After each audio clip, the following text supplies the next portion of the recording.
Tá viajando na maionese, não tá no mundo da lua não, viu? Ou seja, não existe uma razão para que eles venham para a gente e falem assim, olha, isso aí foi analisado, não tem embasamento jurídico. Tem mais do que razão de embasamento jurídico para que aquelas 41 assinaturas, a maioria aqui dos nossos senadores, faça valer o início desse processo de impeachment do ministro Alexandre de Moraes aqui no Senado, que tem a responsabilidade, junto ao nosso país, junto às pessoas do nosso país, de colocar ordem no nosso Brasil, em termos de equalizar esses poderes. Então, esse é um momento extremamente importante para o futuro da nação, e não importa de que ideologia sejam as pessoas, elas têm que perceber que o que está acontecendo agora é libertar o nosso país de uma ditadura que começa cerceando a liberdade. Pois é, eu só vou corrigir. Tá valendo meu voto, hein? Então, eu só vou justificar um negócio, que ele está falando do impeachment do Moraes. Eu acho que é mais grave do impeachment do ministro. Você impeachment o ministro, você impeachment o cara, porque você está dentro da Constituição. A gente está dizendo que é do ministro que está num importante julgamento e tem que ter uma ação do Barroso. Que é o relator e já tem 41 assinaturas para o impeachment dele. Por que não pauta? É democracia, não é a vontade da maioria? Por que o Alcolumbre não pauta logo? Vai falar que isso é normal? Mas Por que não pode pautar? Mas eu não sei que se, por exemplo, você pautar o impeachment do Moraes, tem que ir lá sentar, vai conversar, vai ter um bate-boca, um monte de corte. Eu tô achando que o negócio é mais direto. É chegar pro Barroso e falar, Barroso, para tudo aí, que deu uma treta aqui. Sabe, deu merda lá. Sabe quando você fala assim? Deu tá, merda. Aquela Tem culpa da merda. Os caras estão mandando assim, né? Tipo, para que deu merda. Sabe a evolução daquele meme lá? Porque deu alguma coisa errada. Lógico, ainda mais depois dessa denúncia. Eu conheço pessoalmente muito o nosso ministro, eterno ministro da Ciência e Tecnologia, o astronauta. Ele é do interior de São Paulo, ele é de Marília, mas ele morou muito tempo em Pirassununga, cidade que eu... Enfim, eu considero ele um grande colega. Não posso falar que é mesmo um grande colega. E ele é uma pessoa muito centrada, cara. Ele já foi candidato pelo PT, ele já foi ligado ao Lula anteriormente, assim, é um cara muito centrado e você vê que ele não tá usando emoção, ele tá usando a razão para poder falar o discurso dele, e ele tá sendo cirúrgico, tem que jogar para a imprensa, tem que passar pelo jurídico do Senado para mandar para o STF, inclusive pautar um possível impeachment do Alexandre de Moraes, que é igual você falou, é bem mais sério do que a denúncia, é pautar o impeachment do ministro, pô. Pois é, mas por isso que eu falo, enquanto do relator. O que me incomoda é eles falar muito do impeachment, fica na prateleira política. Então vou impeachment o Moraes, o Bolsonaro. Eu falei, não, peraí. Independente de impeachment, é uma coisa gravíssima. É uma outra pauta. É outra pauta que deveria estar o cara de esquerda, de direita, de centro, falar assim, que merda é essa, gente? Vamos tentar acomodar, porque... Eu entendi. É algo que é tão absurdo que tanto esquerda quanto direita e centro vai concordar que fabricar prova é tão absurdo. Tudo bem, vamos discutir o impeachment. Vai ter gente que vai fazer sim, tem gente que vai falar não. Eu quero saber quem é que vai ser contra uma fabricação, quem vai ser favorável a uma fabricação de prova. No mínimo, senta assim, vamos ver se... O que é esse cara que caiu aqui de colo no Senado? Vamos ver se isso é verdade mesmo? Porque, de repente, o cara é um louco e beleza, ó. Segue aí o julgamento do Bolsonaro, dos réus aqui, porque tudo isso aqui é falso, o cara é louco, foi Nunca foi assessor do Alexandre. Foi lá pro hospício, entendeu? Tá aqui, não. Então, enquanto tá discutindo essa coisa de, impeachment do Moraes, o Bolsonaro, etc. Eu tô falando pra ser bolsonarista, tudo bem. Fica nessa... Aí fica o cara de esquerda e de direita. Bolsonaro, Moraes... Aí os caras fazem esse meme aqui, ó. Quer ver? Ó? Olha lá, esse meme, ó. Que absurdo. Ministro. Não, cara, é muito mais sério que isso. Vamos ver aqui o Marcos Pontes. Eu vou fazer. Ele vai fazer perguntas agora. Aqui também já foram Fique respondidas. à vontade, se você quiser. Mas eu vou fazer eu dou um algumas corte para você, tá, perguntas. Carmona? Tá. Vamos ver as perguntas. Vamos dizer assim, ressaltar e enfatizar alguns pontos, né, ao nosso Eduardo Tagliaferro, que eu aproveito aqui para elogiar a atitude e a coragem de ser um brasileiro de verdade, que defende esse país, defende a verdade aqui nesse país, né, e por estar conosco aqui nessa batalha para defender o futuro dos brasileiros como um todo. Então, lembrando, eu vou fazer, viu, Eduardo, senhor Eduardo Tagliaferro, pode responder de forma sucinta, mas é só para colocar os pontos e certificar tipo esses pontos aqui, ressaltar. Então, na primeira pergunta aqui, né, os atos de interferência do ministro Alexandre de Moraes começaram somente após os fatos de 8 de janeiro de 2023 ou já vinham sendo articulados antes durante e logo após as eleições de 2022? Senador, é um prazer falar com o senhor. Obrigado pela pergunta. De fato, a gente está hoje diante de uma atrocidade jurídica, de um criminoso que está acabando com tudo. Com relação à sua pergunta, não. Aconteceram bem antes. Eu percebi que, se o senhor colocar a data da minha nomeação, vai ver que o fato dos empresários ocorreu 1 ou 2 semanas após eu estar dentro do Tribunal Superior Eleitoral. E nessa primeira semana, eu já achei estranho o fato de ter somente assuntos, né, só material de direita, e nunca um de esquerda. Nunca recebi material de esquerda. Com o advento empresários, sim, eu tomei consciência e vi, opa, tem coisa errada. Então, deixa eu me proteger minha família e transformar, sair do perfil de um perito para um perfil de um infiltrado e tentar coletar o máximo de coisas possíveis. Então, desde que eu entrei eu acredito que, inclusive, antes disso, existe interferência de Alexandre de Moraes. 8 de janeiro foi só uma continuidade dos trabalhos dele. Pois é, você quer complementar? Ele foi muito objetivo. Eu volto a dizer, não é qualquer pessoa. Um cara que foi assessor do ministro Alexandre de Moraes, falando que ele recebeu demandas ilegais, que ele começou a fazer. Isso um dia pode estourar, vou começar a me proteger tendo essas informações e depois, posteriormente, divulgar. É exatamente o que fez. A gente não tinha dúvida, só que quando nós falávamos, cara, é impressionante, 2 pesos, 2 medidas. Só bate na direita, só bate na direita. Nós ficamos proibidos, por exemplo, durante a campanha, de falar que o Lula era amigo do Nicolás Maduro. Não, isso aí é fake news. Então, isso não foi uma campanha justa. Aí a gente falava, não, bolsominion, não, o gado. Não, a galera não quer descer da plateia e o argumento deles é esse, não consegue ver a realidade. Agora ele está trazendo um ex-assessor do ministro Alexandre de Moraes, falando que ele recebeu ordens diretas, claras e concisas para fabricar documentos que prejudicasse quem? A direita. Pois é, eu só faço aqui. Agora eu vou fazer aqui vou colocar aqui um adendo. Porque ele fala, em determinado momento, vendo essas coisas, eu deixei de ser um perito, me coloquei como infiltrado. Isso que eu queria entender. Se eu fosse o Barroso, eu vou perguntar. Mas em que momento, o que foi feito, que você falou, caramba, isso está muito absurdo e eu vou virar um infiltrado? Porque quando você fala, deixa de ser o perito, vira a chave, vira infiltrado, você também poderia pedir, não, foi embora disso. Sim. Ele continuou lá dentro. A pergunta é, por que você não saiu antes e por que você começou a coletar prova como infiltrado? Isso. Faria essa pergunta porque é a curiosidade do gato, né? Talvez ele pensou mais em se proteger, porque a partir do momento que você faz alguma coisa que é ilegal, que é fabricar uma prova, a partir do momento que você fabrica uma prova, você já corre em uma ilegalidade. Então, o que ele fez? Ele falou, deixa eu pegar mais informações, porque se um dia isso estourar, eu tenho a prova de que não, eu fiquei infiltrado porque eu já tinha cometido a primeira ação ilegal, o que ele cometeu é crime, fabricar prova é crime, então ele estava coletando o máximo de informação possível para poder se proteger. Falou, foi fabricado esse, graças a Deus, existem pessoas com coragem igual ele para poder, depois, com fatos e lógica, mostrar para a população que o que está acontecendo. Então, mas aí eu vou fazer aquela coisa, eu sou o balcão da padoca com o Zé. Eu penso assim, eu falei assim, mas você está pegando desde o começo, porque se você tivesse tomado uma atitude, talvez a gente não chegaria nesse dia dele. Aí... Qual atitude? Vamos supor, tá? Quem tem que definir é o senador lá, o Alcolumbre, o Barroso. Mas eu tô lá com o Zé, lá tomando um cafezinho. O Zé me pergunta, mas será que esse cara foi chantagear o Alexandre de Moraes e aí não deu nada e agora ele soltou? É a pergunta que o povo vai fazer. Agora, você acha que o Alexandre de Moraes ia falar assim agora? Eu fui chantageado. Não é. Eu duvido, porque... Não é o programa do Geraldo Luiz, o Balança Geral, né? Não é a cara dele ser chantageado, e mesmo se fosse a primeira coisa que ele ia falar, ele ia se proteger falando, estou sendo chantageado. Não aconteceu isso até agora.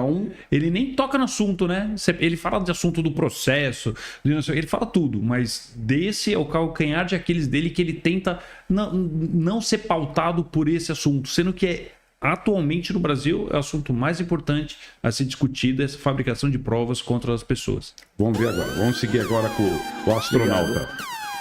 Na sua proteção, na sua condição de servidor do TSE, o senhor sente que foi compelido a praticar atos que extrapolavam a legalidade e a finalidade institucional da Justiça Eleitoral?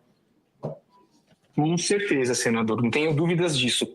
A todo momento, não só eu como a minha equipe, era obrigada, com palavras grosseiras, com ameaças, um tom de voz agressivo, tanto de um quanto de outro, tanto dele quanto de sua assessora. Efetivamente, a gente era coagido a fazer o trabalho dentro dos moldes deles. Bom, o que seria um trabalho dentro dos moldes? Ele está lá dentro de uma inteligência lá para combater, sei lá, os perfis raivosos, os fake news, tá aquela gabinete do ódio, não é isso? Isso. E aí, vocês têm que tomar uma atitude, estamos perdendo o comando, vamos supor assim. Estava pressionado. Mas a pergunta que eu faço para você que é bolsonarista, você viveu isso, foi eleito lá, você estava lá com os caras, você subiram a rampa lá. A pergunta é, se nesse momento, você vê que o Marcos Pontes ele pergunta, uma questão meio de fim eleitoral. Tipo, sim. Isso foi montado para inibir sei lá, o que eles chamam de bunker do gabinete do ódio, do digital, dos bolsonaristas, extremistas, ou isso foi uma forma de inibir uma liberdade de expressão de uma direita que aprendeu a trabalhar o digital e ganhou uma eleição no digital. Talvez essa eleição, muitos partidos e políticos vão se inspirar nos candidatos da direita, claro, né? Como ludar o digital. Tanto é que querem regulamentar, mas não sabem fazer. De qualquer jeito. Não, é porque esse aqui é o nosso canal, esse aqui é o nosso octógono, o nosso local de combate é esse. É isso que eles tentam minar. Igual o senador falou, a imprensa não dá voz a alguns fatos. A editorial, eles peneiram o que eles querem que a população informe. Então, a gente aprendeu a passar a verdade, a informação pela rede social e é isso que eles tentam fazer. E foi criado esse gabinete da desinformação que ninguém sabe o que é e só existe de um lado. Eu sempre falo, que é maior fake news de informação que comunismo funciona em algum lugar do mundo, essa maior desinformação, por que não cai todo mundo que defende o socialismo e o comunismo? Que o século XX foi um grande laboratório que só trouxe desgraça por onde passou, mas não, foi criado um gabinete da desinformação para combater a desinformação, e quem estava, o Talhaferro, e quem estava presidindo era o Alexandre de Moraes, e o que ele falava? Olha, você com aquela voz, né, com aquele jeito tirano de ser, né, não sou eu que estou falando, é o Talhaferro falando, que de uma forma muito enfática, né, para falar com outra palavra, mas a mesma coisa que ele quis dizer, que tinha uma mira certa, né? Existia um destino certo, que é a direita. Uma meta para ser atingida. Uma meta para ser atingida e um público-alvo a ser atingido. Principalmente o público. E não sou eu que estou falando, é o ex-assessor do ministro Alexandre de Moraes. Então, mas aí eu vou fazer aqui o advogado do diabo. Então, vamos supor que esse cara está abalado psicologicamente, que o Alexandre, foi muita pressão na cabeça dele, até ele fala que ele batia na mulher, que ele estava muito louco, com doce na boca, etc e tal. Vamos até falar que o cara está pressionado psicologicamente. Vamos tentar interditá-lo. Assim. Mas o Cid não, o Cid, o delator, não. Não, o Cid não foi pressionado. Não foi pressionado, não foi preso por conta disso, então... Então, e a outra pergunta, a diferença que o Cid, você pega a delação e você tenta fazer uma correlação com aquele monte de provas que eles montaram na investigação, certo? Nesse caso, o cara tem, me parece que documentos críveis, auditados, segundo ele, por isso que tem que ter uma investigação séria, cronológicos, eles já estão organizados, não é um monte de papel jogado, né? Ao vento, que você fica saindo, sei lá, bateu não é narrativa, é fato. Então é isso que eu quero entender e vamos seguir aqui. Eu gostei aqui, a bomba do Senado, o cagueta do Moraes. Vamos ver. X9. Na unidade do TSE em que o senhor atuava, destinada a combater desinformação eleitoral, essa unidade ela tinha competência constitucional ou legal para realizar investigações criminais após as eleições de 2022, quando o pleito já estava encerrado? Senador, eu não sei lhe responder essa pergunta com precisão, visto que me recordo que, eu não lembro se foi posterior ao primeiro no primeiro turno, foi criada aquela resolução redigida por Frederico Alvim para dar o poder de polícia. Só não me recordo se a data que se encerrava era a data do período eleitoral, o que era correto, porque essa é a atribuição do Tribunal Superior Eleitoral, ou se eles estenderam isso, porque eu não tive acesso. Mas até então, se eles não estenderam isso, as atribuições do Tribunal Superior Eleitoral se encerraram quando da diplomação dos eleitos. Você percebe que ele tem até um cuidado para poder falar, olha, até onde eu sei não é. Então você percebe que ele não tá envezado, ele não quer sangue. Não tá louco, não, ele tá tentando... É perito. E perito você se convence com fato e lógica. Então ele falou, não, eu cometi um ato realmente ilegal. Não, ele falou, olha, no período que eu tava, o TSE tem o poder de polícia, de acordo com a resolução, durante o período eleitoral. Depois que passou o período eleitoral, eu não sei se foi renovado, só sei que eu fiz. Então você percebe não é ingenuidade, ele falando de uma forma genuína, do coração mesmo. Ele não está envezado. Em nenhum momento ele criticou o Alexandre de Moraes fiamente com... Vou ferrar ele. Não, ele está sendo racional. Qualquer pessoa consegue perceber isso, espero eu. Né?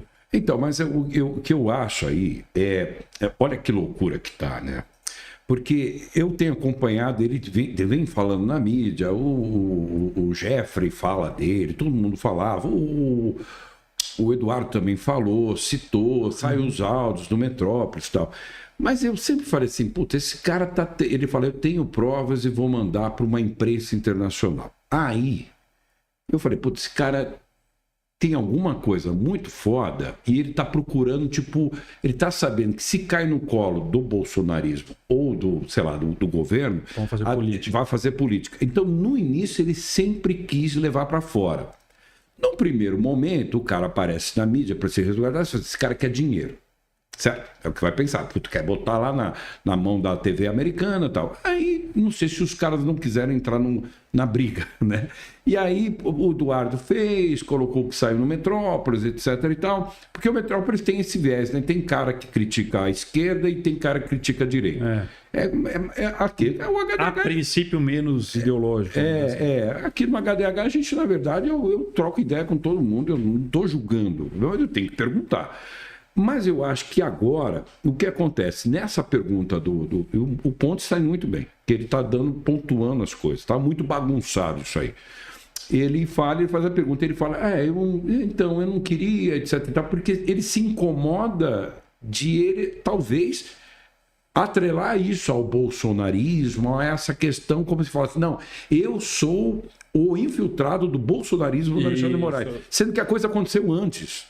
Sim, exatamente. Então ele está numa situação muito complicada, porque acho que bateu um desespero. Ele falou, vou ter que falar com o Senado. E no Senado só tem bolsonarista, porque a maioria do Senado é de direita, não é isso? É isso aí, mas lembrando que dentro do Senado, desta audiência pública que teve na comissão, qualquer senador poderia ter ido. Exatamente. Qualquer senador, inclusive de esquerda, poderia ter ido lá e desmascarado ele. Ou poderia falar, não, peraí, eu quero você amanhã no meu gabinete, que eu quero conversar com você. Então poderia, dentro de um processo democrático, se tivesse o pessoal de governo, de esquerda, de direita, de centro, falar assim, ok, vai chegar essas provas, então ele está com a proteção aí da Polícia Federal, acionamos aqui, o STF, eu quero conversar com ele. Vai ter a CPMI do Tagliaferro, mas aí vai ter o cara de direita discutindo e levantando, porque é um interesse, tem um interesse nisso. Como tem agora lá, como tem lá no Romo do INSS. Os caras estão mais preocupados em... Eles não querem... Agora mandaram prender o Careca lá, o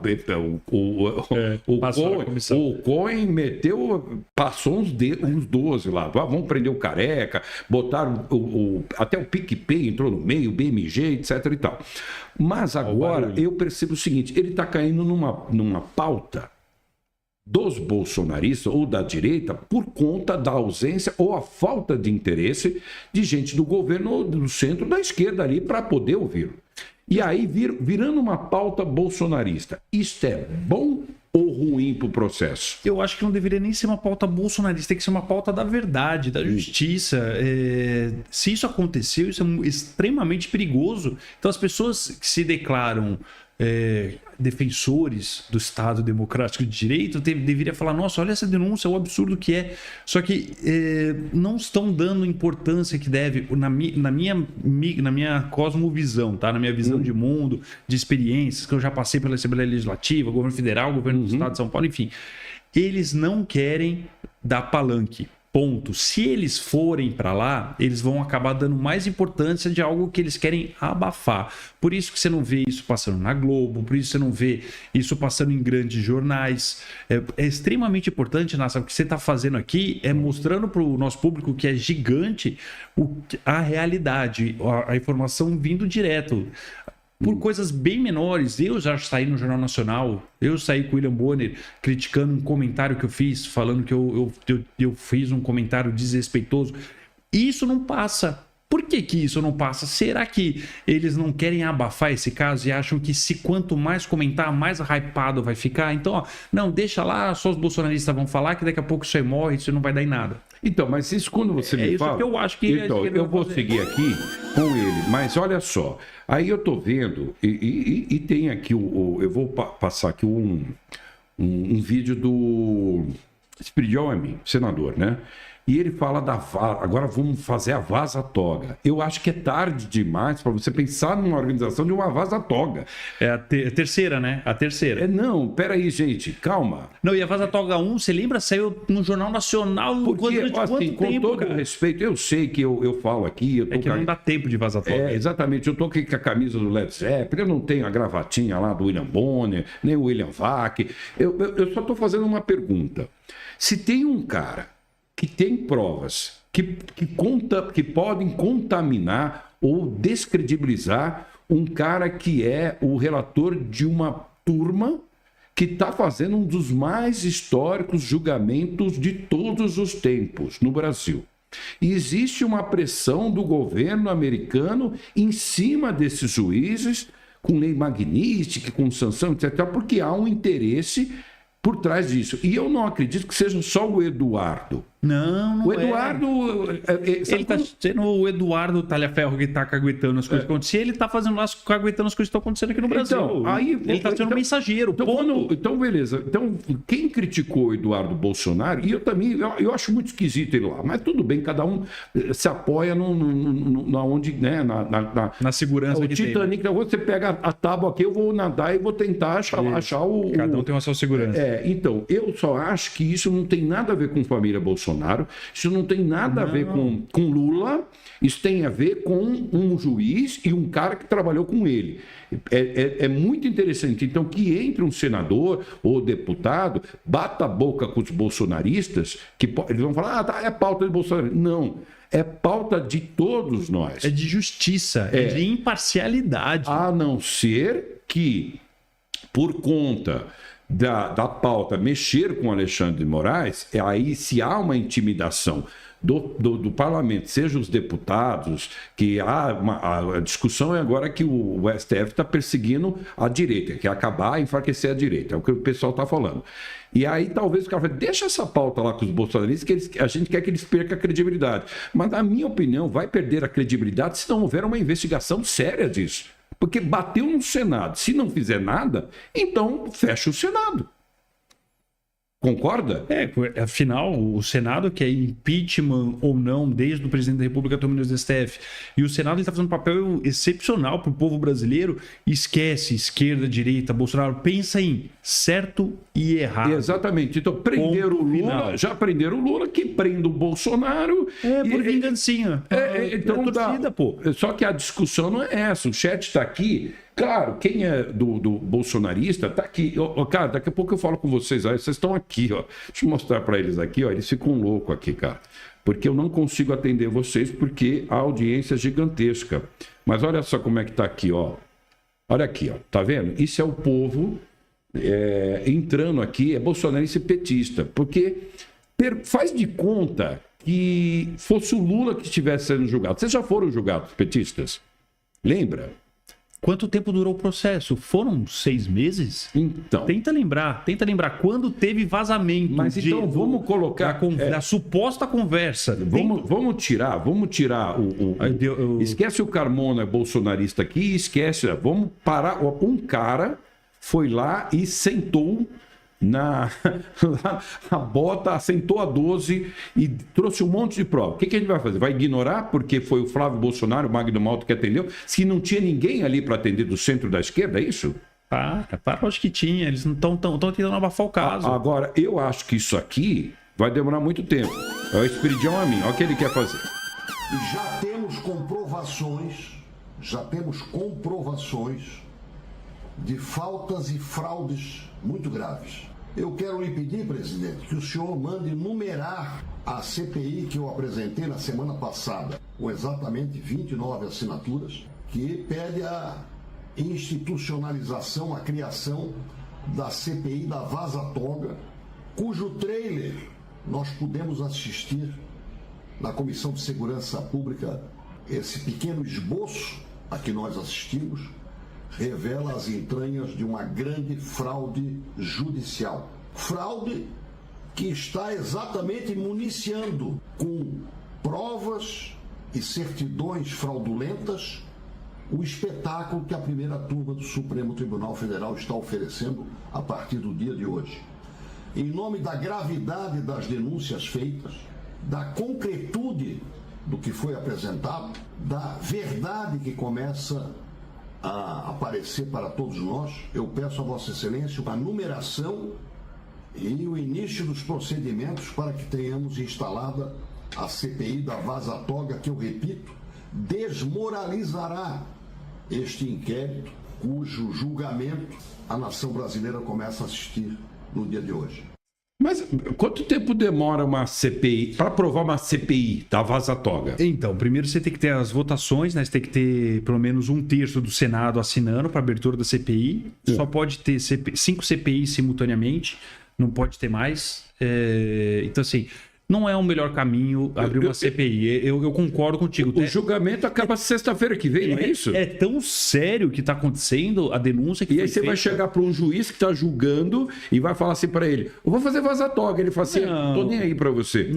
Não. Você tem que abrir uma CPI, não um caso tão específico, talvez uma CPI sobre casos de influência do juiz imparcial.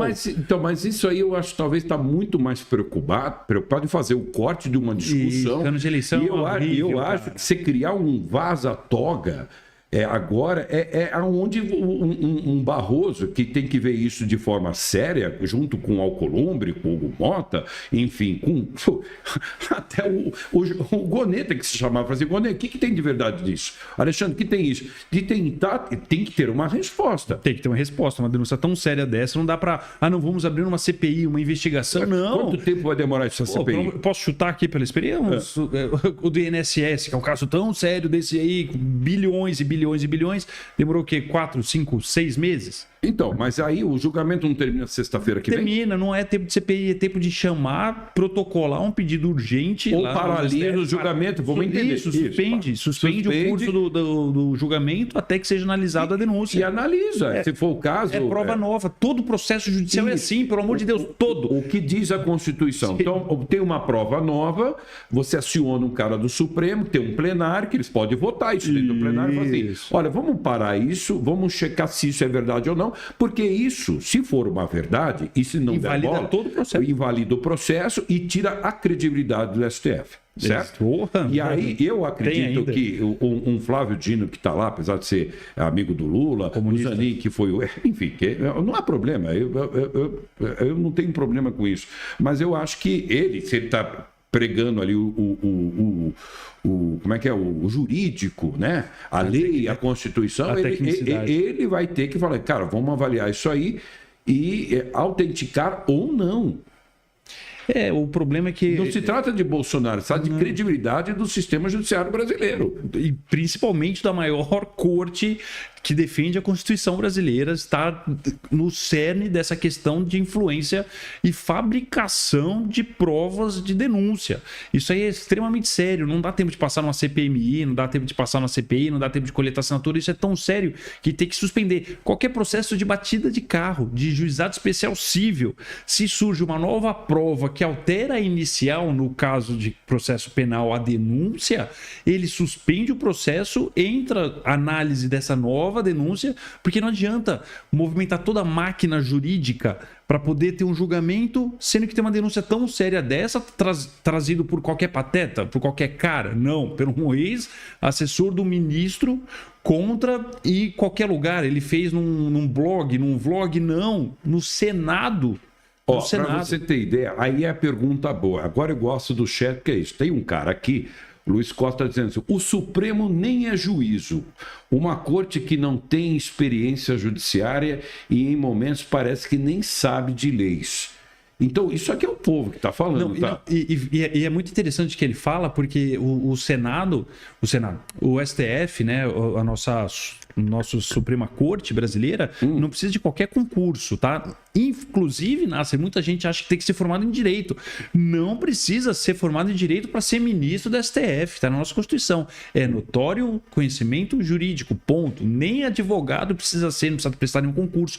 E as pessoas, a gente tem que entender que as pessoas, eles vêm numa bagagem de vida que eles leva eles a ter determinados julgamentos sobre determinadas matérias.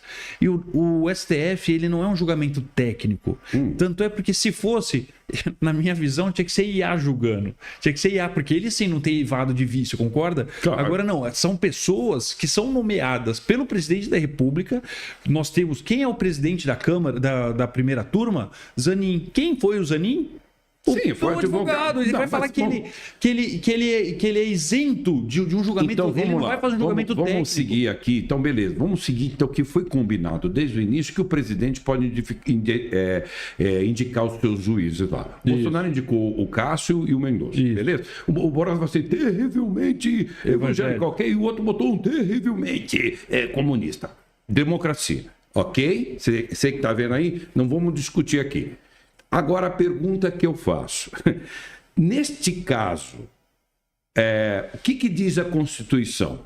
Se um juiz está sob suspeição e agora apareceu uma prova nova, da mesma forma que o presidente pode botar um juiz, o Senado pode impeachmentar. Ou, no mínimo, afastar. Pode. Quando é aprovado o processo de impeachment, ele é afastado por 180 dias. Agora eu pergunto, qual é o partido do Alcolumbre? Ele é de Centrão. É Centrão, não. É União. É União, não é? União, MDB... Não, é União. Acho que é União. Eu chutaria União. É União. O Alcolumbre acho que é União. Quer ver? Deixa eu ver aqui. O Alcolumbre é da União. A União, vamos ver aqui.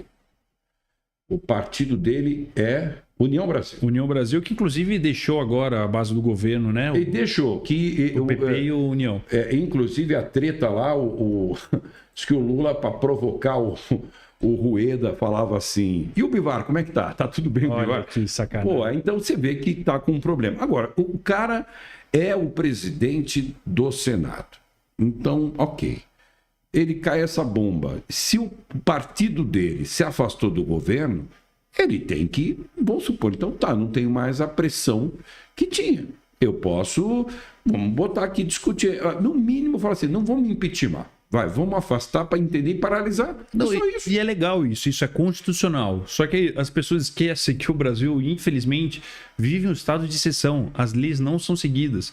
A pessoa é vítima, a pessoa é acusadora, a pessoa é julgadora. E vem um ex-assessor com denúncias gravíssimas de fabricação de provas e vai ficar por isso mesmo? Não pode ser. Então, assim, igual eu falei no último programa, tem coisas que tá caindo numa normalidade que a gente não tinha que normalizar. A gente está sendo feito de massa e manobra, eles estão usando fabricação de consenso e tem gente caindo nesse papinho. É a mesma coisa que alguém virar para mim e falou: olha, eu estava mexendo no meu celular na Praça da Sé, um trombadinho me roubou. Eu falo: nossa, isso não me surpreende, é o que está acontecendo no Brasil hoje em dia com a nossa Suprema Corte. Olha a denúncia que foi feita no Senado Federal. Mas sabe o que eu acho assim? Agora eu vou falar assim, por exemplo, eu tenho a impressão que a gente não pode... Vamos falar aqui de forma correta. São dois movimentos populares e isso são relevantes. O Lula e o Bolsonaro. Não tem como discutir. Então, quando tiraram o Lula, questionou, etc., todo mundo falou, porra, como, não sei o que e tal. E no último segundo ele falou que ia ser o Haddad. É a mesma coisa que está acontecendo com o Bolsonaro e me parece que tira o cara, mas tem que chegar para o povo, né? Justificar para o povo. Porque você pode não gostar do Bolsonaro, mas ele tem lá seus 39% de um eleitorado. Então você vê que o Tarcísio, com muito respeito, o Caiado, todo mundo, ou com interesse, ou o que for, fala, mas eu vou dar anistia. Ninguém se movimenta porque... no caso do Bolsonaro, vamos condenar, etc. Mas o povo quer o Bolsonaro. Querem tirar ele do jogo de qualquer jeito, Nasser. Querem tirar ele do jogo de qualquer jeito. Vamos supor que você... vamos alimentar. Como eu falei do Lula lá. Se você for chegar... O Lula... Vamos supor que o Lula roubou tudo do Petrobras. Aí você vai discutir o pedalinho, o Guarujá. Se a forma como o Moro fez... o pedalinho, o Guarujá, o sítio, o PowerPoint, você discutiu pra caramba. É a mesma coisa que eu estou discutindo. O Mauro Cid, a minuta, não sei, é a mesma bosta. Como afastaram a porra do Lula, estão afastando o Lula, o Bolsonaro. Só que a merda é que o povo quer o Bolsonaro. Então tem metade ali. Vamos lá. Vamos supor aqui, vamos fazer sendo legal, tá? Vamos supor que metade que é o Lula e metade que é o Bolsonaro. O Lula fala assim, eu não sei se eu vou candidato. Por quê? É o único que vai se frente com o Bolsonaro e vice-versa. Então, o que acontece? Enquanto o Bolsonaro não decide quem é o cara, e ele não vai decidir, só se for muito burro, porque ele está com a faca no meio da jugular e nada está sendo feito. Para que ele vai falar? Tá ok, o Tarcísio. Beleza, aí acabou, esquece dele lá. E vai tirar. E lembrando, Nasser, que são motivos totalmente diferentes, que um está sendo inelegível, que um está inelegível. Um está inelegível porque se reuniu com embaixadores, o outro ficou inelegível em 2018 porque roubou, foi condenado em 13 instâncias. É um caso totalmente diferente. Eu não vou entrar no mérito se o outro roubou. Eu estou falando de dois líderes, respeitando os dois. Então, o petista está no direito dele falar, ladrão de joia, como o Bolsonaro está chamando de Nine ladrão. Mas inclusive foi arquivado por causa do joia. Tá tudo certo, eu não vou dizer quem está certo e está errado, mas eu respeito quem gosta do Lula e quem gosta do Bolsonaro. E se você respeita a porra, você que é eleitor, respeita o Lula, o bolsonarista também respeita o Bolsonaro. Então não tem como discutir. Por isso que o chat está liberado aqui e vocês estão se estapeando. Eu só quero dizer o seguinte: tira o Lula e o Bolsonaro da jogada e pensa. Não se trata de Lula e Bolsonaro de eleição. Trata-se de um juiz e um assessor dele que apresentou provas. E ele, coincidentemente, está julgando um cara que é um concorrente do governo, que é o Bolsonaro. Porque se não fosse o Bolsonaro nesse julgamento, talvez ninguém estaria dando bola, né? E que ganha em todas as pesquisas, tá? Datafoice, data não sei o quê. Pode pesquisar aí. Datafoice é ótimo. Datafoice. Até no Datafoice. Eu não acredito em nada. Então tem que avisar o povo que, tipo assim, beleza, a gente... Graças a Deus a gente tem internet para avisar, só que eles querem tirar isso da gente. A galera não entende que a PL 2630, que o Orlando Silva, pergunta para ele quando ele vier aqui, a PL 2630, o que é fake news, o que não é? Porque é isso que eles querem tirar da gente. É a nossa internet, é a nossa liberdade de expressão para poder comunicar para o povo a merda que tá acontecendo no Brasil. Pelo amor de Deus, como que você não tá enxergando? Esquece torcida, igualzinho o Nasser falou. É questão de legalidade e imparcialidade. Esquece o Lula e o Bolsonaro. Existe um juiz com uma denúncia ao fato novo. Ponto. O Alcolumbre tem a prerrogativa, como presidente do Senado, para chamar o presidente lá do STF e falar assim, deu merda. O que a gente vai fazer? É o mínimo.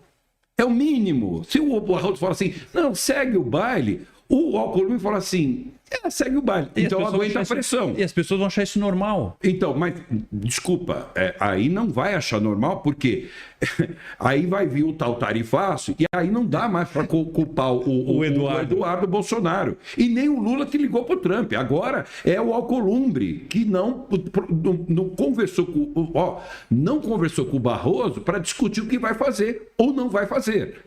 É sobre isso. Porque se os caras falarem assim, ó, o que tem que ser feito agora? Foram no Senado. O Senado é uma instituição séria, certo? O que tem que fazer? Tem que sair uma notícia amanhã. Ó, Alcolumbre está reunido há 5 horas com Barroso ao lado de Hugo Mota, certo? Pauta, Gonê e Alexandre de Moraes denúncia Tagliaferro. É isso que tem que mandar pra gente, e a gente fala, o que vocês vão decidir? Eles vão sair com aquela toga bonita, eles jogam aquela coisa e tal, e eles falam assim, olha, não vamos fazer nada, é o caos. Beleza. Aí a gente vai discutir. Então, foda-se, é isso mesmo? Prendam o Bolsonaro, o Tagliaferro não volta lá, e está totalmente aquela coisa que estava todo mundo, aquele advogado puxando o saco dos ministros para fazer a defesa, não tem mais credibilidade qualquer ministro que está lá. Caiu tudo por terra. Então, se o STF, o que eu ouço muito desde o início é que o cara fala assim, o STF tem que ser provocado. O STF tem que ser provocado. Ele não é político. Então, se ele não é político, quem vai provocar? O Barroso. Para não porque se ele não tomar uma decisão, ele está fazendo política. E quem provocou Alexandre de Moraes na época das denúncias que ele fez com ex-ofício, de ofício, são narrativas, a tecnicidade e a jurisdição, a legislação foi totalmente arrastada. E olha que eu vou fazer. Eu não estou dizendo que o Moraes é culpado. Não. Olha, Moraes, tem uma coisa muito séria. Tem um maluco lá no Senado que falou que tem um monte de documento. Seria legal você falar assim, olha, não tenho nada, né? Esse cara é um maluco. Né? É um maluco, ele que prove e se pronuncia. Aí vem um sindicalista e fala assim, ô Lula, manda lá o Frei Chico lá. Se você não deve nada, manda lá. O sindicalista, só resolve assim. Dois palitos. Por que tá articulando para não ir fazer? Por quê? O cara foi vice-presidente, se eu não me engano, né? Do sindicato. Um dos que mais... Foi, mas fundou o PT, caramba. Então... E o Frei Chico é envolvido com o PT, é envolvido com o sindicato. E você quer saber o que o Medeiros falou aqui? O quê? Ele falou que tem sindicato envolvido com o PCC. Tem mais essa aí. Ué, isso aí pra mim não me surpreende. Então, cara, aí vocês pegam e discutem. O PCC está mais organizado que o governo. Não tem dúvida. Então, ele já está no governo, ele já está no legislativo. Então, aí vocês ficaram discutindo, agora é o PCC. Não é o PCC. Agora é o Tagliaferro. Esquece o PCC. Esquece os contatos, as conversas cabulosas do PCC com o PT, que foi divulgado. Esquece. Vamos falar de Tagliaferro. Então não dá para resolver tudo ao mesmo tempo. Chega de cortina de fumaça, tá? Vamos esquecer. Então, esquece a Jabuticaba, esquece que o Lula ligou pro Trump, esquece que o Eduardo tá fritando hambúrguer lá com o Paulo Figueiredo. Esquece tudo. Mudou tudo. Agora um maluco ou não foi no Senado e apresentou provas que segundo ele, estão auditadas, e isso foi apresentado para os senadores. Vamos ver o que ele falou mais aqui. Vamos checar aqui. Tá bom esse papo, hein? O senhor confirma que a sua equipe elaborava certidões positivas ou negativas, sem valor legal, mas que na prática determinavam a manutenção da prisão ou a libertação de cidadãos? Senador, em relação de ser legal e ilegal, eu não posso também comentar isso, porque, de fato, chegou a nosso conhecimento no Tribunal Superior Eleitoral uma decisão proferida em 9 de janeiro de 2023 do Alexandre de Moraes. É a mesma decisão que afastou o governador do Distrito Federal. Se os senhores buscarem lá, vão ver que nessa decisão ele determinava que o meu gabinete atuasse em cima disso. Tá? Foi esse o trabalho realizado dessas certidões. Eu não entendi. Você me explica? Não, a gente consegue voltar de novo? Tá confuso isso aí, né? Não, ele falou... Ó, vamos ver a pergunta. Tá confuso a pergunta é a resposta. E eu aproveito aqui para elogiar a atitude e a coragem de ser um brasileiro de verdade, que defende esse país, defende a verdade aqui nesse... Deixa eu ver aqui, tá aqui, ó. Ele vai fazer uma... Vamos ver. Responder de forma sucinta, mas é só para colocar os pontos e certificar esses pontos aqui, ressaltar. Então, na primeira pergunta... Aqui... Não, é a segunda pergunta. Deixa eu só ir aqui. Foi aqui. Beleza, senador. Não tenho dúvidas disso. Presas, né? A todo momento, não só eu, como a minha equipe, era obrigada, com palavras grosseiras, com ameaças... Você já passou. Foi, né? É que aqui tá um vídeo de 3 minutos, 3 horas. No Tribunal Superior Eleitoral, Uma decisão proferida em 9 de janeiro de 2023 do Alexandre de Moraes. É a mesma decisão que afastou o governador do Distrito Federal. Então ele está falando que teve duas decisões idênticas, que foi uma determinação que fizeram para ele, e ele usou essa determinação. Nosso conhecimento no Tribunal Superior Eleitoral. O que é, não? Uma decisão proferida em 9 de janeiro de 2023 do Alexandre de Moraes. É a mesma decisão que afastou o governador do Distrito Federal. Deixa eu só puxar um pouquinho aqui. Vamos tentar fazer direito, senão o pessoal vai dizer a teoria da conspiração. Para elogiar a atitude e a coragem de ser um brasileiro de verdade. Tem um problema nesse vídeo esse país, defende a verdade aqui nesse país, e por estar a gente está fazendo o que o Cazé faz com o futebol, com a política, né? É isso aí. Tem que chamar o VAR, é o VAR da política. Lembrando, eu vou fazer, viu, Eduardo? Vamos ver, vamos seguir. Para não pode perder responder de de forma raciocínio. sucinta, mas é só para colocar os pontos e certificar esses pontos aqui, ressaltar. Então, vamos na primeira reto pergunta agora, aqui, né, os atos de interferência do ministro Alexandre de Moraes começaram somente após os fatos de 8 de janeiro de 2023 ou já vinham sendo articulados antes? Aí ele vai dizer que antes, e logo após as eleições de 2022. Vamos ver. Senador, um prazer falar com o senhor. Obrigado pela pergunta. De fato, a gente está hoje diante de uma atrocidade jurídica, de um criminoso que está acabando com tudo.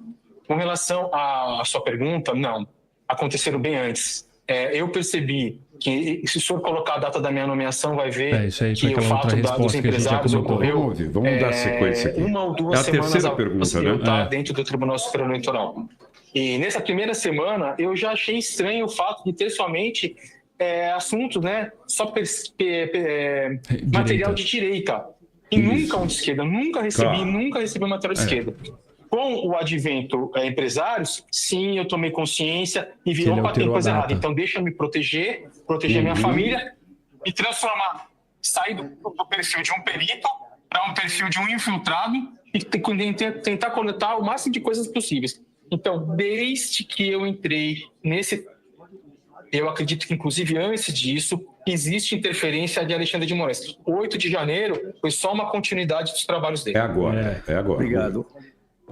Na sua proteção, na sua condição de servidor do TSE, o senhor sente que foi compelido a praticar atos que extrapolavam a legalidade e a finalidade institucional da justiça eleitoral? Com certeza, senador, não tenho dúvidas disso. A todo momento, não só eu como a minha equipe, era obrigada, com palavras grosseiras, com ameaças, um tom de voz agressivo, tanto de um quanto de outro, tanto dele quanto de sua assessora. Efetivamente, a gente era coagido a fazer o trabalho dentro dos moldes deles. Na unidade do TSE em que o senhor atuava, destinada a combater desinformação eleitoral, essa unidade ela tinha competência constitucional ou legal para realizar investigações criminais após as eleições de 2022, agora, quando o pleito já estava encerrado? Vamos ver. Senador, eu não sei lhe responder essa pergunta com precisão, visto que me recordo que, eu não lembro se foi posterior ao primeiro turno, foi criada aquela resolução redigida por Frederico Alvim para dar o poder de polícia. Só não me recordo se a data que se encerrava era a data do período eleitoral, o que era correto, porque essa é a atribuição do Tribunal Superior Eleitoral, ou se eles estenderam isso, porque eu não tive acesso.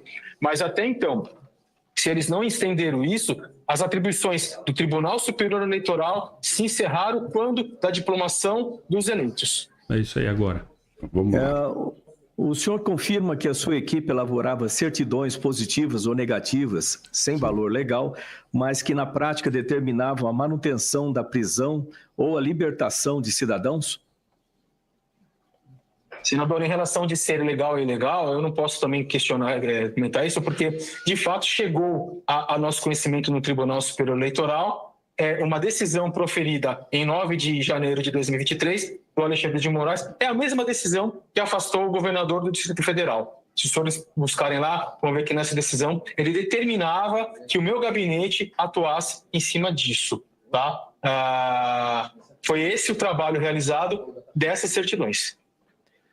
Aqui, Eu acho que o ponto-chave é a certidão negativa, né? A certidão negativa, para quem não sabe, é feito assim, olha, existe alguma ilegalidade ou irregularidade ou algum débito com relação a isso? Aí você olha, aí o órgão público fala, não, eu posso emitir uma certidão negativa, ou seja, não há ilegalidade. E o senador, ele pergunta, você elaborou certidões ilegais? Ou seja, seria uma certidão positiva e não negativa? Para poder punir pessoas e irem presas? Aí ele respondeu que a certidão que ele emitiu, ou seja, né, de uma forma direta ou indireta, ilegal, né, de acordo com a pergunta do senador, foi usada, inclusive, a certidão para poder afastar um governador, cara. Olha essa denúncia. Olha o que ele fez.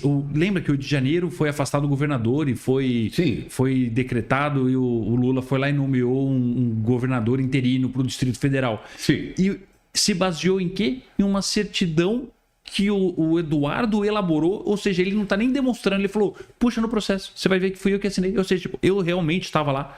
Olha o absurdo, numa certidão ilegal afastou um governador eleito, cara. Mas se ele assinou uma certidão falsa, ele também entra num processo. Ele está dentro. Por isso que Aí pode-se virar um novo Mauro Cid das avessas. Da toga. Porque aí ele vai falar assim, então tá, eu vou fazer uma delação premiada, mas porque ele também está se criminalizando. Ele está se auto-incriminando. Então, mas ele não está numa delação, ele não está tendo vantagem. Ele não está tendo vantagem. Então, mas aí pensa aqui. Então, é mais sério ainda, porque o cara está se incriminando. Está se incriminando e tendo um benefício zero. Zero. Então, por que o cara iria no Senado confessar que ele... Não digo falsificou, é um documento falso não, isso? O que é falso? Eu acho que é falso, porque se pegar na tipologia da palavra, é um laudo. Ele emitiu uma certidão sem validade legal. Isso é falso. Falso talvez é quando você altera algo original, se tem algo original e você altera por algo falso. Então, mas aí você está dizendo que não é falso, é uma certidão que não vale nada, que foi utilizada com um documento muito importante que penalizou uma pessoa. Exatamente. Então, exatamente se ele cumpriu ordem, ele acaba sendo um cúmplice disso aí. Eu acredito. Aí ele diz que ele, na verdade, deixou de ser o perito para ser o infiltrado. Então ele fala, alguma coisa está errada aqui. Exatamente. A partir de um ponto depois que ele fez isso, né? Porque essa certidão que ele foi criada foi usada em 8 de janeiro. Ele entrou durante um pouco antes das eleições. E ele já usava essa certidão sem validade legal. Então é muito... Eu honestamente... Eu não tinha visto ainda eu não sou político, eu sou um comunicador e estou aqui na política porque a política ficou um hospício. Mas eu acho assim, que está ficando tudo muito explícito. Antigamente, o que a gente sabia da política, todo ser humano é político, como diz o filósofo. Convive em sociedade. Não convive numa sociedade, o cara é político. Mas eu acho que se virou o seguinte: o barraco antigamente era você pegar o cara lá no Cidade Alerta, lá. Como é que é o Marcelo Rezende? Corta para mim o helicóptero Tagliaferro agora assinando ali uma coisa aqui errada. Porra, e os caras estão fazendo prova contra si e ainda vem falando isso publicamente e dentro de uma instituição que é o Senado, que tem que tomar uma atitude. Se não for tomada uma atitude, o que acontece? Terra da banana, isso afunda de vez o Brasil. Você fez um comentário muito interessante. Isso aqui não é mais questão de esquerda e direita, não, Nácio. A gente não está discutindo o livre mercado, a privatização da Petrobras. A gente não está discutindo sobre corrupção, a gente está discutindo sobre liberdade. É algo infinitamente mais importante. E temos provas cabais, um ex-assessor falando sobre isso. É tão absurdo a gente achar isso normal que isso aqui não é um debate de esquerda e direita. O que deveria estar acontecendo, na minha concepção, uma pessoa que consegue ligar o Lé com o Cré, é falar, não, realmente isso é um absurdo. Porque não dá para você descaracterizar porque ele estava dentro do Senado com figuras de direita, parlamentares de direita. Então, poderia ter de esquerda. Não, mas... Então você está dizendo o seguinte, que o Senado, então, agora, a justificativa, então, todas aquelas... assim, agora, esta comissão agora parlamentar é feita por bolsonaristas, a outra vai ser por petista. Claro, vai ter a maioria ou não no interesse. né? Porque tem um cara lá, o presidente da mesa, etc. Vamos votar alguma coisa. Mas independente, qualquer senador pode participar de qualquer comissão. Tem os membros efetivos da comissão, isso deixa bem claro como que funciona o processo legislativo. Toda casa tem as comissões temáticas, que a gente chama. As comissões temáticas. Então tem segurança pública, saúde, finanças, CCJ, que é Constituição e Justiça, beleza. Todas existem seus membros efetivos. Mas independentemente disso, qualquer senador da República pode ir até uma comissão e poder falar e questionar durante 5 minutos. Então. Os membros têm 10 minutos de pergunta. Ele podia questionar, falar assim, qualquer senador poderia ir lá, poderia chegar e falar assim, peraí, amigo, você está dizendo aí, você está dizendo que um ministro importante que está num julgamento histórico, ele é corrupto, ele roubou, ele cometeu um crime, eu quero investigar. O cara podia abraçar isso aí. Eles querem abafar isso de qualquer forma. Então, mas só uma pergunta, por que não tem, então, se é uma coisa tão grave, você não vai ver parlamentar de esquerda fazendo assim, olha, aquele vídeo Tagliaferri provou que não vai ter. Por quê? Na Globo também não. Porque eles tentam abafar. Quando é algo muito sério e não tem defesa, o que eles fazem? Ignoram. Mas o ministro... Vamos lá. Peraí, vou botar de novo, porque quando acontece isso aqui, ó, aqui tudo tá aberto. Vamos lá, ó. Isso é muito bom. Aqui que começou dando errado, viu, Alexandre? Aí que deu errado. Você não devia ter feito esse vídeo. Ministro, a pergunta que eu faço a partir do momento que está tudo aberto, virou o STF ficou uma coisa pop, o rocambole do inferno, e aí, ok, agradeço vocês transmitirem na TV Justiça todo o julgamento, questiono porque a cariação também tinha que ter, do Braga Neto. Estranho, né? O Alexandre... Conversa, manda, faz um depoimento oficial. Olha, esse cara aí não tem nada a ver. Publicidade, dá lisura ao processo, já que não tem nada para esconder. Por que você não rebateu ainda as denúncias do seu ex-assessor? Por que não? É estranho, não é? Não é estranho. Ou alguém dentro lá... Agora, você acha que, por exemplo... Se alguém vem uma denúncia contra mim, a primeira coisa que eu faço... O Mendonça pode se interessar por isso, ele tem que esperar o sorteio, né? Tem que esperar o sorteio chegando. O sorteio que sempre cai na mesma mão, né? É capaz desse sorteio ainda cair no ministro Alexandre Moraes. Não me surpreende, cara. A telecena já direta para que... O cassino. Porque se você for analisar, dentro de um processo legal, vamos dizer assim, eles falam, processo legal, o STF foi acionado, vamos sortear, caiu na mão de... porque esse sorteio... Se cai na mão do Cássio ou do Mendonça, o que acontece? No mínimo, leva para o plenário para discutir. Qual é o problema? O plenário pode paralisar um julgamento? Pode. Um julgamento pode ser paralisado até monocraticamente, só com um voto, porque isso chama-se pedido liminar. Pedido liminar tem que ter 2 elementos: o fumbum iuris, que é a fumaça do bom direito, e o periculum in mora, o perigo pela demora. A fumaça do bom direito tem prova cabal? Que tem uma prova cabal. E agora, para considerar liminar, tem que ter o outro elemento que eu falei agora, que é a fumaça do bom direito, né? O periculum in mora. O periculum in mora, o que é? Se demorar para julgar, vai ter um efeito irreversível. Você concorda que a liberdade das pessoas envolvidas na manifestação do dia 8 de janeiro, que realmente teve seus excessos, a liberdade deles, existe um perigo pela demora? Já teve pessoas que morreram, estão doentes? Então, mas aí eu sei que a tua plataforma é a liberdade de expressão, mas olha que interessante. A gente está discutindo não só a liberdade de expressão daquelas pessoas que tiveram a liberdade de expressão, que agora está discutindo anistia. Isso. Agora parece que isso aí, se isso não entrar na Câmara dos Deputados, o Hugo Mota não questionar a anistia... E a votação... Vai ficar escancarado, não vai? Exatamente. Vai ficar escancarado. Exatamente. É tipo assim, sabe aquela coisa, aquele ditado, o rei está nu? Está nu, porque eu não estou discutindo, eu estou discutindo assim, então tá bom, vamos discutir a anistia aqui, porque aí o Congresso vai discutir a anistia. Vamos falar de política. Vamos discutir o impeachment do Moraes? Vamos falar de política. Ou então, agora, o que vocês vão fazer? A única coisa que eu tenho curiosidade, como está na mão dos bolsonaristas, é tirar a credibilidade disso. Isso não tem nada a ver com bolsonarismo. Mas eles vão tentar fazer isso, vão tentar colocar a gente numa caixinha. Então, o fato de... Você acredita que o fato de não ter nenhum cara de centro, de esquerda parlamentar lá, pode prejudicar. Mas o cara... Pode. pode realmente prejudicar, porque eles vão vir com essa narrativa. Ah, não vou bater tambor para doido dançar, não tem que dar... olha, só tem bolsonarista fazendo essa denúncia de novo, Bolsonaro, anistia, eles vão começar a fazer então você não pode questionar. Então você não pode questionar o Flávio de jogar isso na mão do Trump e ele começar a meter sanção em todo mundo. Exatamente. Aí quando começar a meter sanção com todo mundo, aí o Lula vai se aproximar mais da China, de países comunistas, do Irã, e vai cada vez mais se afastar dos Estados Unidos. Aí vai começar a vir Magnitsky. Eu acho. E o Columbre, na minha visão. Aqui, ó, eu estava conversando com o Luiz Antônio Medeiros da Massa. Eu gostei dele. Ele vai vir com... Luiz Antônio, o cara que fazia guerrilha com Dilma. Ele veio aqui. Vou chamar outras vezes. Eu gostei dele. Porque eu quero... Ele foi anistiado? Será? Pergunta para ele se ele foi... Porque ele fugiu muito, né? Ele teve que se esconder. Não, é guerrilheiro, mas não vamos discutir isso. Se ele está dizendo, ele veio aqui, ele falou, tem que ligar por Trump, tem alguma coisa errada. Aí ele falou que o Lula está mal assessorado. Eu falei, tá doidinho?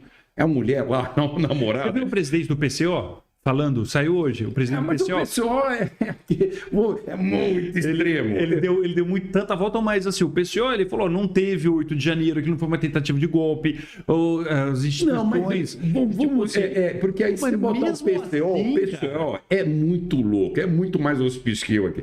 Vamos pegar o Medeirão. O Medeirão que criou o PT. Então. Ele falou assim, ele acha que o Lula está mal assessorado, acha que foi ele golpe. Não falou mal do Bolsonaro, ele falou que tem a roubalheira generalizada no INSS, está todo mundo envolvido, e ele falou que o Lula está mal assessorado e falou, pasme, atenção você petista, hein? Que o Lula não tem que ser candidato mais, descansar, já deu. 80 anos, né? Então, vamos seguir aqui, vamos seguir o nosso mentor, o Medeiros. Olha, eu vou fazer um bolsonarista seguir um comunista. Ele está falando para o Lula ir embora. Isso ele está falando para o Lula ir embora, ele falou, deu, companheiro. E se o Lula vai embora, a discussão... E quem é o sucessor do Lula? Não tem. Óbvio que não. Então, para mim pode até sair o Lula. O Lula vai perder a próxima eleição. Mas aí, vamos supor que sai o Lula e o Bolsonaro. Vamos supor que o Bolsonaro foi preso e não tem o Lula. Você acha que dá uma apaziguada nesse país ou não? Cara, eu acho que depende de quem que ganhar a eleição, porque assim, não adianta vir alguém do centro, alguém com o rabo preso, com o centro, como por exemplo a gente teve a experiência do Dória aqui no estado de São Paulo, que foi uma bosta de governador, que são pessoas tiranas que usam o poder da caneta para interferir na vida das pessoas. Então, para mim não adianta muito uma pessoa tipo, não, veja bem, aqui eu acho que existe o certo e errado, esquece esquerda e direita, esquece. Aí, então, eu acho que não... Eu vou seguir agora o seu mentor. Vou fazer que nem aquele cara que fala assim... Que é o mentor? Posso fazer uma brincadeira? Conhece isso aí? Você aceita ser meu vice? Não, eu vou perguntar. E se? Que a gente já teve esse movimento. Lembra o Moro? Sim. Ele se tornou senador da República. Sim. E se... Posso fazer uma brincadeira? Deve. E se o Moraes for um candidato virtual à presidência? O que pode O Alexandre Moraes? Ele não ganha pra nada, nem pra síndico de prédio. Será? Não ganha. Deixa eu perguntar aqui pro pessoal. Não ganha. Mas e se o sonho dele fosse político? Não, ele tá fazendo o caminho errado. Ele tá muito burro se ele quiser ser político, porque ele não tá fazendo nada com política, ele só comete tirano, não é eleito, ponto final. Mas, olha o elástico mental que eu vou fazer agora. Existe a possibilidade de ele ganhar a eleição? Existe. Sim. Você confia nas urnas eletrônicas? Então, mas aí... mas é que... Mas aí acabou. Ele vai ser presidente do TSE. Eu só estou tentando sair dessa discussão de bolsonarista, petista, bolsonarista. Eu estou falando assim, porque é muito louco. Vamos seguir aqui. A última parte aqui, vamos ver aqui.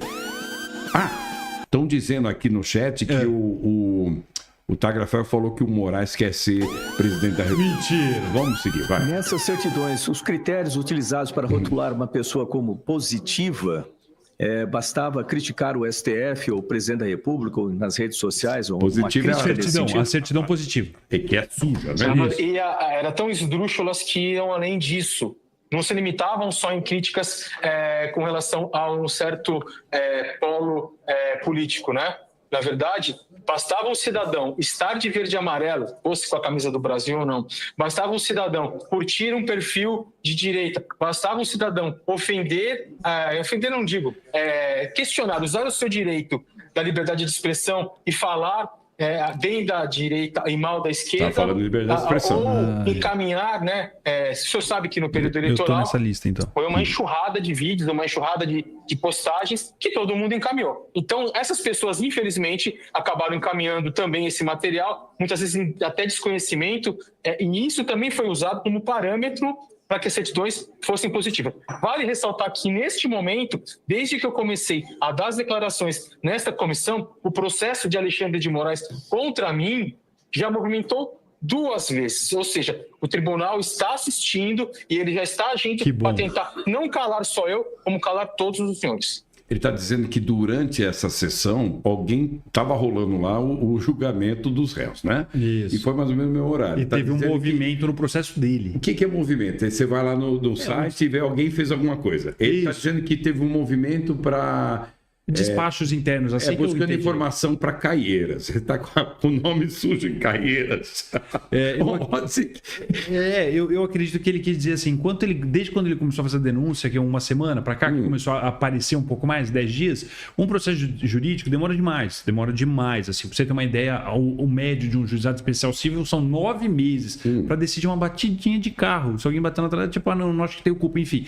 O caso dele, em 10 dias, tiveram 2 movimentos. Isso aí é um tempo recorde em qualquer justiça brasileira. Isso aí, pelo amor de Deus, isso não existe. É tempo recorde tanto quanto o julgamento do Bolsonaro, que está 6 meses, está tendo julgamento. Então, mas ele também alegou que parece que tiraram o canal dele do YouTube. Não duvido. Big Tech recebe muita pressão, ainda mais com a legislação nossa brasileira, que tem um marco civil. Mas você acha que foi? Eu não acho que foi o Alexandre de Moraes. Eu acho que, provavelmente, entram lá os caras, fazem denúncia e o canal derruba, não é isso? Então, não deveria ser. Eu vou falar de novo. Eu fui secretário nacional de Direitos Autorais e Propriedade Intelectual do governo Bolsonaro, 2 anos e 2 meses. A maior autoridade sobre propriedade intelectual do Brasil, eu assumi esse cargo no governo federal.